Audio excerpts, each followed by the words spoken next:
네, 요번에는 내신 기출분석 지역학교 20번 문제 한번 보도록 하겠습니다. 배점이 조금 높게 주어진 형태의 문제였고요. 엄청 어려운 문제는 아닌데 이해를 못해서 못 푸는 그런 형태였습니다. 자, 보시면 x에 대한 2차 방정식이 하나가 주어졌어요. 그거에 대해 얘가 실수 k의 값에 관계없이 항상 서로 다른 두 실근을 가져라. 이거를 이해 못해서 못 풀어요. 그러니까 첫 번째 문장은 해석을 하는데 두 번째 문장을 해석 못하면 못 풉니다. 이거 잘 보세요. 잘 따라오세요. 그래서 첫 번째 문장을 가지고 여러분들이 결국에 뭘 만드느냐면 이거 k의 값에 관계없으니까 항등식이야. 그리고 얘가 항상 서로 다른 두 실근을 갖는다고 얘기했으니까 일단 판별식 쓸래. 맞죠? 맞아요. 그래서 4분의 d 쓸 거야. 그래서 4분의 d를 써가지고 얘를 갖다가 k 빼기 1에 제곱으로 묶습니다. 그러면서 이제 우변에는 결국에는 2ak도 있고요. 그죠? 그 다음에 플러스 a제곱 마이너스 4a 플러스 6 이렇게 들어옵니다. 근데 얘가 서로 다른 두 실근을 간다고 했으니까 보다 커요. 자, 여기까지 와요. 그 다음 해석을 못해요. 이게 왜 그렇게 되는 거냐면은, 잘 보세요. 이제 두 번째 조건으로 들어가야 되는데, 자, 일단 이 식을 먼저 정리를 해보겠습니다. 어쨌든 간에 여러분들이 k의 값에 관계없이라는 말이 주어지면 이거를 항등식으로 해석을 하죠. 여기서 이제 훅 치고 들어오는 거예요. 잘 보세요. 되게 중요하니까. 자, 이거를 일단 여러분들이 k에 관해서 정리를 하려고 했을 거예요. 그래서 일단 바깥에 2ak가 있기 때문에 k제곱 마이너스 2k 플러스 1이죠.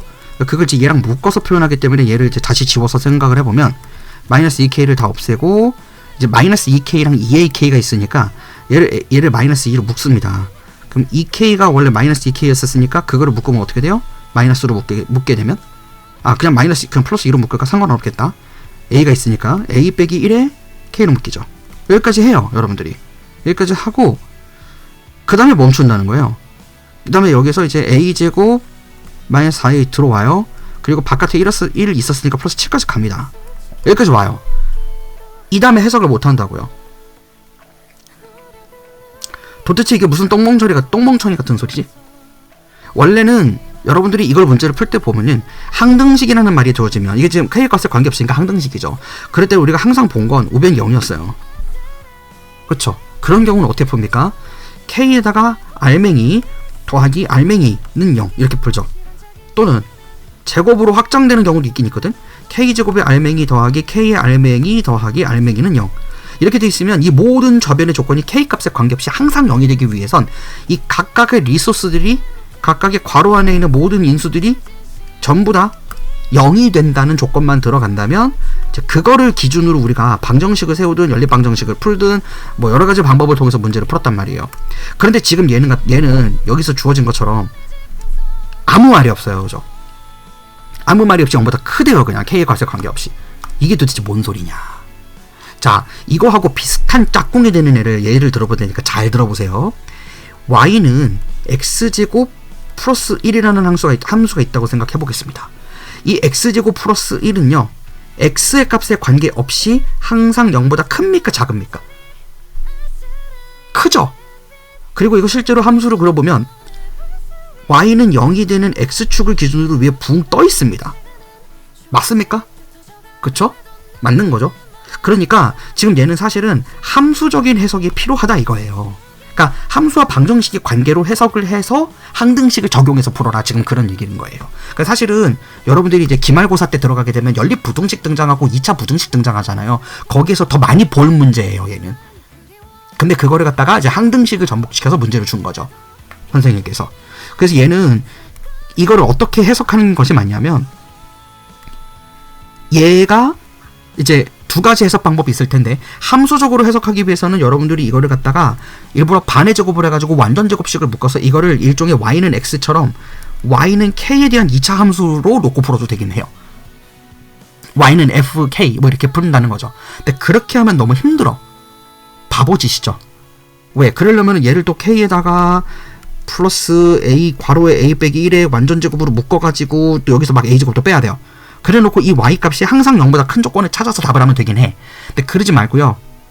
더 좋은 방법 있지 않아요? 2차 방정식과 2차 함수의 개념의 뎁스를 깊게 가져가면 또 답할 수 있는 내용인데, 함수에 대해서 방정식은 어때요? 그러니까 이거를 는 0이라고 가정을 해놨다면은 얘는 분명히 x축을 기준으로 k축이라고 보는 게 맞겠죠?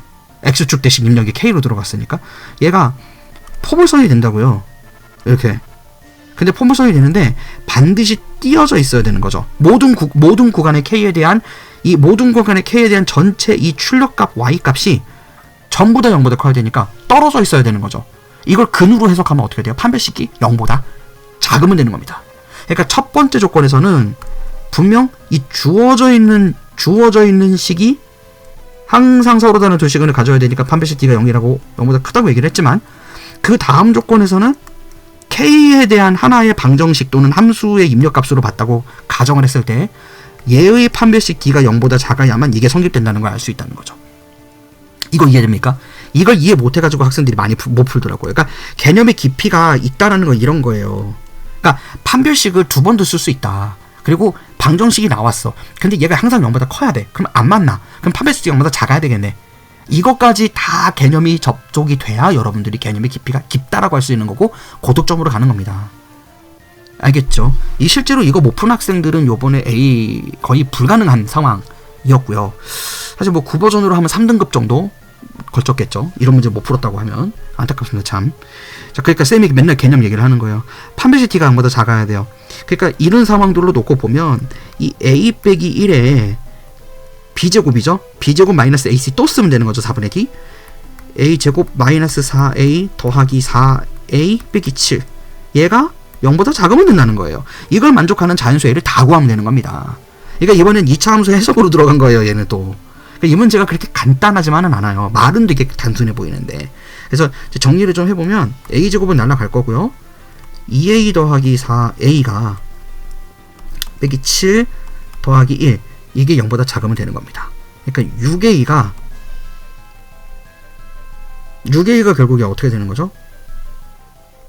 6보다 작다. 이렇게 되는 거죠. 그래서 지금 조건들을 보게 되면 알겠지만 b제곱 마이너스 ac를 썼고 여기 4a가 더 있죠. 여기 이게 마이너스 a구나. 미안. 어쩐지. 자, 여기가 2a가 되죠. 그러니까 a가 3보다 작은데 그거보다 작은 조건, 그거보다 작은 자연수의 개수라고 한다면 1, 2 두 개밖에 없으면 알 수 있습니다. 자, 이렇게 되는 거예요. 그러니까 이 문제는 계산 자체는 복잡하지 않은데 이게 막 판별식을 한번 쓰고 그 식의 판별식의 조건을 또 한번 적용하고 그렇게 연거푸 적용되다 보니까 문제가 어렵게 느껴진다는 겁니다. 잘 파악해 보시고 여러분들의 다른 고등학교 내신 문제에 개념을 잘 적용하는데 집중해 보셨으면 좋겠습니다. 다음번 3화에서 또 한번 뵙도록 할게요.